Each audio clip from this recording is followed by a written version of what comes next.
I think I'm going to go on a health kick, Mike. That's a great idea. Is there anything that's caused you to embark on this new physical health crusade? Well, I think it might be our article today, Oh. our health article for the day. What's that? It's gout, the disease of kings. Now, I'm no king. Yeah, I was going to say, Leah, you ain't no king. I'm not a queen. You're not either. well, you're a queen of my heart. But no, you don't have any royal position. You don't wear a crown to work, and I thank goodness for that. But why do you think this is an issue? Well, it's gout. Okay. It doesn't sound like fun. It has 4 letters that don't seem to go together. That is true. G-O, I mean, that's go. Mm-hmm. And then O-U-T, go out. I mean, if we wanted to do that. But gout, you put it all together, it just doesn't look right together. Well, clearly, you know much more about this than I do. When I see gout, I often relate that to reading history books and reading about people in the past who had these very interestingly named diseases that we don't see very often these days because,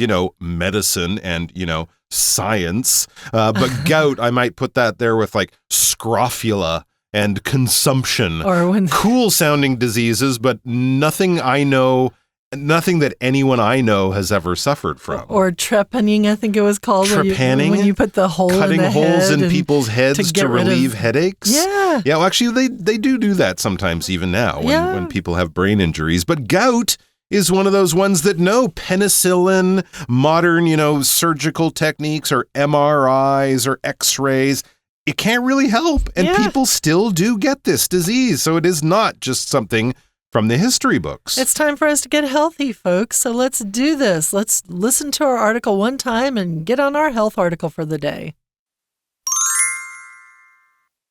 William I of Prussia, a passionate painter, often autographed his works with Tormentis Pinsit, painted in pain, as a nod to his struggles with gout. Other historical figures like King Henry VIII of England and Benjamin Franklin also suffered from this disease of kings, which was common among people indulging in luxurious diets. Gout is primarily caused by high levels of uric acid in the body. Uric acid forms as the body breaks down purines, which are found in foods like red meat and seafood.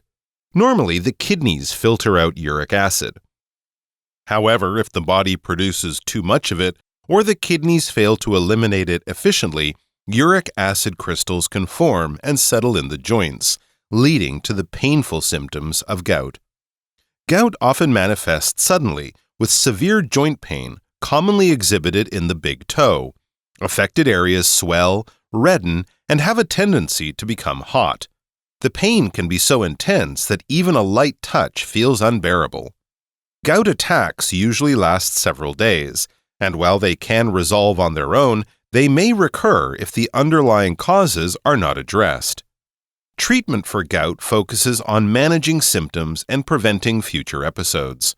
Medications can help reduce pain and inflammation during attacks. Lifestyle changes are equally crucial. Maintaining a diet low in purines, cutting back on alcohol, and staying hydrated can help control uric acid levels. While gout was once known as the disease of kings, today it affects people from all backgrounds. By understanding its causes and adopting effective treatments, individuals can significantly improve their quality of life. Did you know that William I of Prussia was a passionate painter?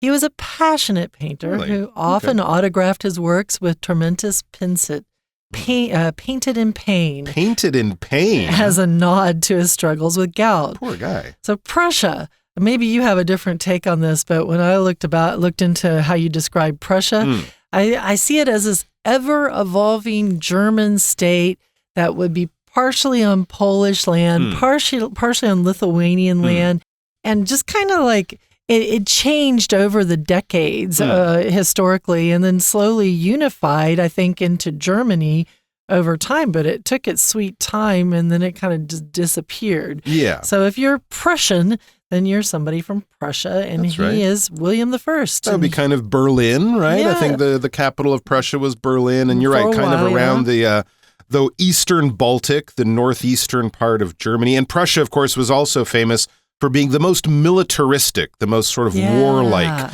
of the many German countries, and a lot of the military leaders of the past, and even much up into the present, were Prussian. I think if you see von in front of the name, like von Bismarck then or we're von in the Hindenburg, Prussian group. That we're makes kind sense, of in right? the Prussian world there. So that's one of the Interesting. things you can kind of notice with names from the past. But yeah, sort of northeastern Germany. So William I doesn't have his von going, but I'm sure he was a von something. he was probably a von something. Yeah. He was a passionate painter. So against his military side, which he must have had, he was very, very passionate about painting. And here, when we're talking about passionate, it means you pour a lot of emotion or a lot of your energy into something. If you're passionate about something, you will watch that thing or do that thing a lot. So if you're passionate about movies, then you will watch a lot of movies and you'll talk about the people who directed them, the people who acted in them, maybe the people who filmed the movie, things like that. When the movies came out, you're able to talk about movies ad nauseum for a very long period of time. And he's a passionate painter, so that means he obviously was not just painting one painting and saying, okay, I'm done, I'm a king. Instead, he was painting lots of things. And much like the Qing Shi Huangdi, I think it was the Qing Shi Huangdi, he was autographing his works with when he got done painting. So he's putting his name on them, self-graph, self-writing. He's writing his name on these works. And what is he putting? Tormentus, torment, pensit, painting. So painted in pain. And that's as a nod to his struggles with gout. If you give a nod to something, you're showing respect to, or you're making a hint at something. So if you are a very famous actor and you're sitting in the audience when a play goes on, someone might give a nod to you being in the audience, which is showing respect for you having been there for that evening to watch the play. Very, very cool. So he had this disease, and it caused him a lot of pain. I mean, imagine how much pain has to sort of dominate your life. That you're signing your pictures with it, you know? Yeah, right. It's a beautiful song, I know, and I'm in so much pain when I wrote it. Okay, that's an interesting thing to mention. So yeah, clearly this was not something not something he enjoyed, something that made his life much worse than it needed to be. And he wasn't the only one. It says other historical figures like King Henry VIII of England, he of the 6 wives, and Benjamin Franklin, of course, one of the founding fathers of America, who lived, 200 years after Henry VIII did or so. They also suffered from this disease of kings. That's a nickname for gout, the disease of kings. Why? Which was common among people indulging in luxurious diets. People like the King of England, the King of Prussia, Benjamin Franklin, who I think was a fairly wealthy landowner in America and, lived in France as an ambassador, probably lived a very rich life and certainly had a rich, luxurious diet. That's when it became common. That's who it was common among. People who basically had very soft, privileged lives, who ate very rich, fancy food and weren't out working on the farm, doing things like normal people did back then. They lived a life of luxury. They lived a life of very high privilege. Now, what causes this? Well, it says gout is primarily caused by high levels of uric acid in the body. All right, so uric acid, something that's produced naturally in the body, and in lower amounts, it's okay. It might be actually good for you. I think the kidneys produce uric acid, although don't quote me on that, but I believe so, because uric is often also associated with urine or pee-pee or meow. So this is uric acid coming from the body. And I guess normally if you're eating a low-fat diet, if you're working out a lot, if you're, a poorer person from back then eating, rough wheat and vegetables and stuff like that, not a big problem, but in higher levels, problem. So what happens? Well, first of all, to get into the gout thing of it too, I want to get in there. It creates things like inflammatory arthritis, right? And it's caused by urate crystals in the joints when the blood levels of uric acid is too high. And this comes from cells breaking down. The cells breaking down, these purines, right, that we were talking about, in the next sentence, where we're going to follow on here. This purine, as it breaks down, as the cells break down, is removed in your pee-pee, like you said, in your urine. And if the kidneys are not excreting the uric acid, if they're not getting it out, then that creates gout. So that's pretty complicated, but we're just kind of giving the general idea of it. So uric acid, right, forms in the body as the body breaks down purines. Okay, and purines are a major component of DNA and RNA, supposedly. Purines come from seafood, they come from alcohol, they can come from lead poisoning, they come from meat-rich diets, I guess, and as we've talked about before. And these purines, which are found in foods, it says here, like red meat and seafood, they are what break down, and that creates the uric acid. Normally, the kidneys take care of this. They filter out uric acid. Filtering it out here means that they get rid of it, they let it get to the point of out of the body, which is, again, peeing it out.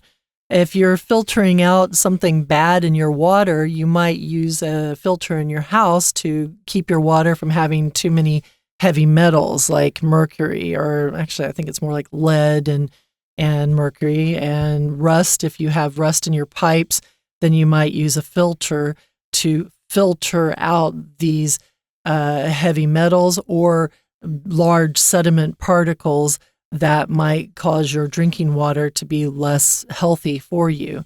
And your kidneys do their job as filters. That's actually their job, to filter out the uric acid from the body. However, if the body produces too much of this uric acid, as you mentioned just before, Mike, or if the kidneys do not eliminate it efficiently, as you also mentioned, so if they're not doing a very good job of getting rid of it, these uric acid crystals can form and settle in the joints, leading to the painful symptoms of gout. Wow. Now, if you get these crystals really form, I don't even know why, but if you take some sugar and you take a lot of sugar and you put in a little bit of water and you set it on the counter with a string dangling into the water for 3 or 4 days, you'll start to have these sugar crystals start to form in the water because the water is super saturated with sugar, and you'll see these crystals form. Crystals form from different things. Here it's uric acid crystals. If you have kidney stones, you have crystals that are forming in your kidneys into little tight balls of junk that need to get out of your body, and when they do, they hurt real bad. So here, these uric acid crystals are possibly forming, settling in the joints. These are not in the kidneys. These ones are in the joints, and that's when we have the pain. But somebody who doesn't give us any kind of pain is our Chinese teacher. Let's listen now. Hello everyone, 我是派老师。今天讲解的是5月26号 Unit 14 Gout。这个单元是篇克漏字测验，介绍的是一种疾病 Gout 痛风。光从名字来听来判断，我们就可以想象，罹患痛风这种疾病的话，患者应该会感受到很大的疼痛。那没有错，这个病呢还被称为国王的疾病。文章当中有解释为什么会叫国王的疾病，这跟生活饮食形态是息息相关的。好，我们一起来看学习重点来解题。请先看到第一题，前文提到普鲁士的威廉一世，他是充满热情的画家，经常呢会在作品上面签名写下 tormentus pensik， 意味着呢就是在痛苦当中绘画。好，接着呢，请看题干，其他历史人物像英格兰的亨利八世国王，还有呢Benjamin Franklin， 其实也都患有这种国王的疾病。这种疾病呢，常见于那些空格奢华饮食的人当中。这一题我们看一下4个选项，发现全部都是动词片语，所以这一题是词汇题。我们先看4个选项分别是什么意思。A. Indulging in 是沉溺或者纵情于什么。B. Arguing over 就是因为什么东西和别人争论。C. The objecting to 请注意这个 objecting to 呢，如果你要加反对的东西，一定要加上这个 to 这个介系词。好，反对。在 D. Arising from 是源于。那考量前后文语义，我们选 A。沉溺于，这是最合适的答案，强调出痛风呢和喜欢吃豪华饮食是有关联的。第一题正确答案是 A。 接着是第二段，痛风的主因是体内的尿酸浓度过高。尿酸是在身体里面分解普林的时候所产生的。那普林呢，存在在红肉还有海鲜这些食物里面。一般而言，肾脏会去过滤尿酸。接着我们看第二题的题干。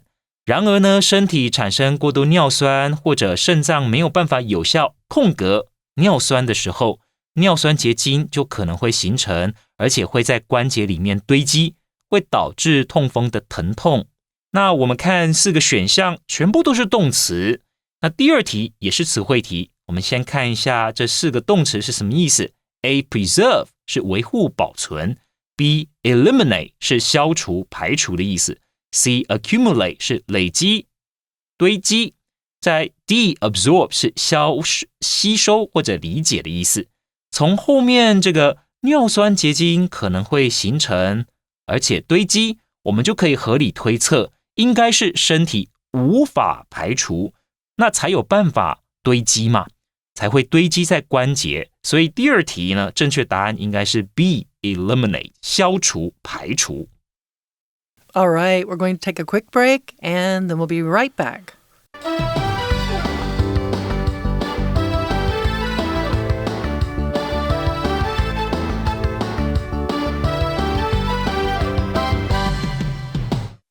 All right, so we are back. We're talking about how gout can lead to a lot of pain and suffering for people who suffer from this very old disease, the king's disease, or the disease of kings. Also, I've heard it's the rich man's disease as well, because it wasn't just kings who were eating these rich, luxurious diets back in the past, causing for an increase of uric acid in their bodies. And then eventually, if they have too much uric acid, it forms into crystals, which of course occur when chemicals are left behind after the water has sort of disappeared or evaporated.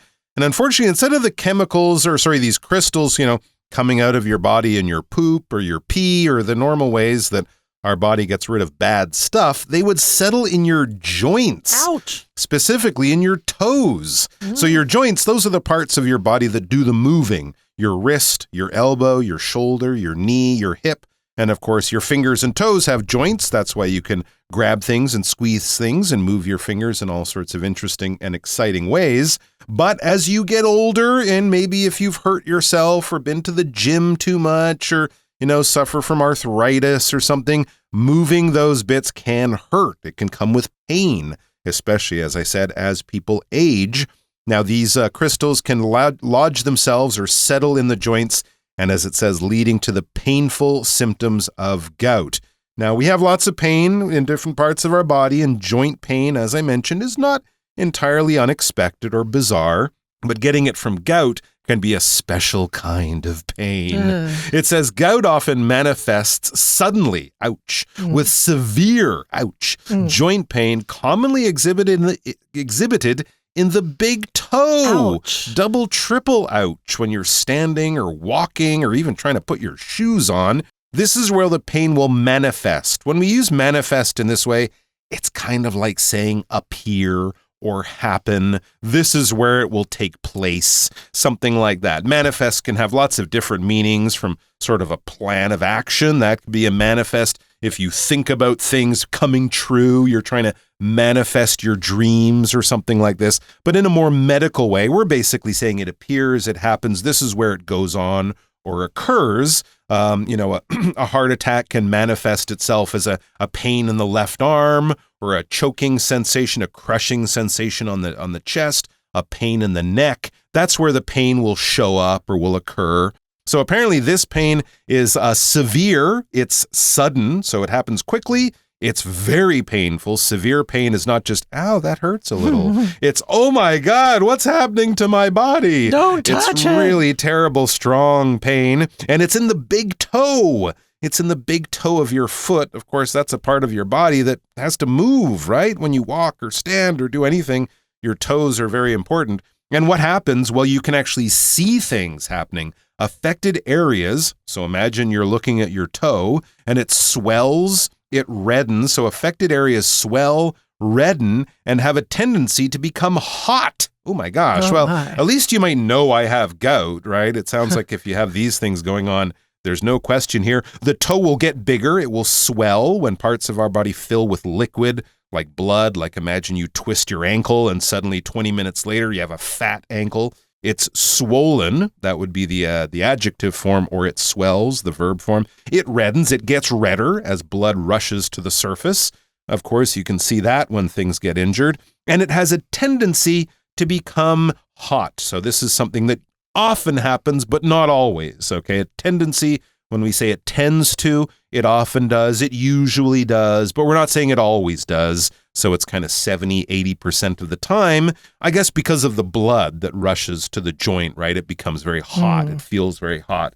That, of course, is the temperature of your blood. So yeah, kind of like when you twist or sprain something and it hurts a lot. How bad does it hurt? Well, the pain can be so intense, so extremely painful, so powerful, intensely painful that even a light touch, like tick, it feels unbearable. Oh my gosh. Unable to be borne. So forget about wearing shoes, even if the wind blows on your toe. You're like, oh. Gout attacks usually last several days, and while they can resolve on their own, they may recur if the underlying causes are not addressed. This is no fun. No, it's not fun. So they can take, they last several days. They might be 3 to 7 days, which sounds like when you get sick with a cold or something. And they can resolve, or they can take care of themselves on their own. They can disappear on their own. They can kind of just go away on their own like a cold, but they may recur. They may happen again. Be careful, because recur and reoccur, almost the same word, right? They both mean to happen again, but the word recur, spelled this way, suggests that it might happen kind of frequently. There might be a frequent repetition of it, whereas reoccur doesn't necessarily have that meaning. If the underlying causes, so the things that are causing you to have gout, it might not be so obvious. It might not just be that you have, too much weight, or that you're eating foods too rich. There might be the problem of your kidneys. So if you're not taking care of the problem that's going on with your kidneys, which might be your underlying cause, the cause behind all the obvious causes and all the obvious symptoms, if those are not addressed, if those are not taken care of, then you're going to have more problems. So treatment for gout focuses on managing symptoms and preventing future episodes. There's no cure, is what that's telling you. There's treatment methods. So what do? Manage symptoms. Take care of the symptoms. Oh, you're in pain? Let's give you some painkillers. Oh, you're feeling inflammation? Why don't you take a cold bath? Oh, you're feeling this? Well, why don't you try this? Or salt, or maybe an Epsom salt bath. And preventing future episodes. So how would you prevent a future episode? Well, you probably would do some of the things that we're going to mention further in this paragraph, but you would probably take better care of yourself. Here, future episodes means future occurrences. So if you have an epileptic episode, if you have an epileptic seizure, then you have a moment when you are seizing and you're shaking and you can't stop. That would be considered to be an episode. It's one occurrence of something happening. A lot of times when we talk about episodes, we might talk about episodes in a TV series, right? So if you watch a season of a series, it will have X number of episodes. It might have 10 episodes. And medications can help reduce pain, as we were saying, how we're going to manage the symptoms. Medications can help reduce pain and inflammation during attacks. And then there's lifestyle changes. All right. So at least there are some things that you can do about it. It's not just, oh, you got that? No, you're in trouble now. Done for. So at least there are some things you can do, not only medicines you can take, but longer lifestyle changes you can make over time that will hopefully take this problem out of your life, or at least make it much less common. So the medication can reduce pain. I mean, it might be as simple as like aspirin or something like that, just a painkiller, and reduce inflammation.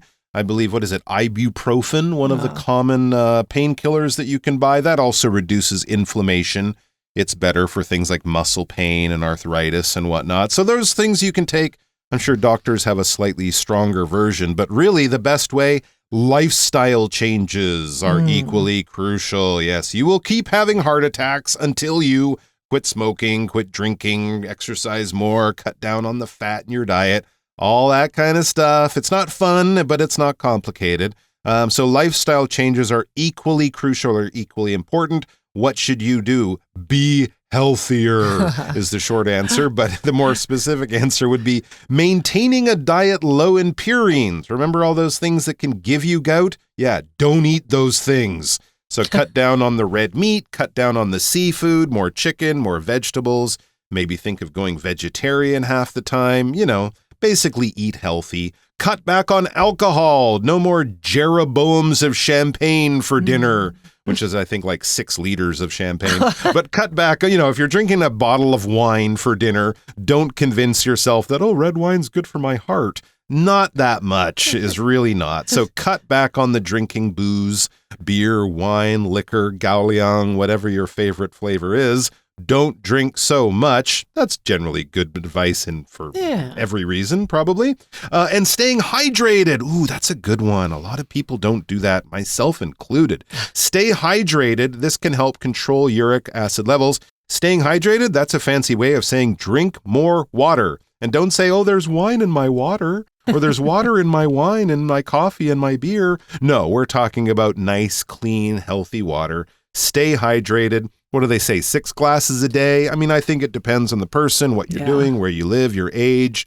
But basically, drink enough water that you never feel thirsty or anything like that. Your pee is kind of a nice clearish color. So basically just be aware of being healthier. We're going to wrap up this article with, while gout was once known as a disease of kings, I love with the quotation marks around it. You feel like you almost want to make the quotation marks yourself when you do it, although then people will look at you weird because you're one of those people who puts quotation marks around things. Today, it affects people from all backgrounds. So lots of people are affected by it today. Lots of people are showing signs of gout.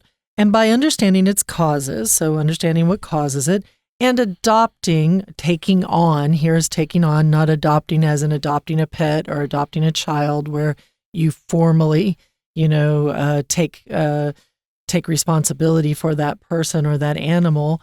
Here, adopting means to take on effective treatments. So you start to use these treatments that have an effect.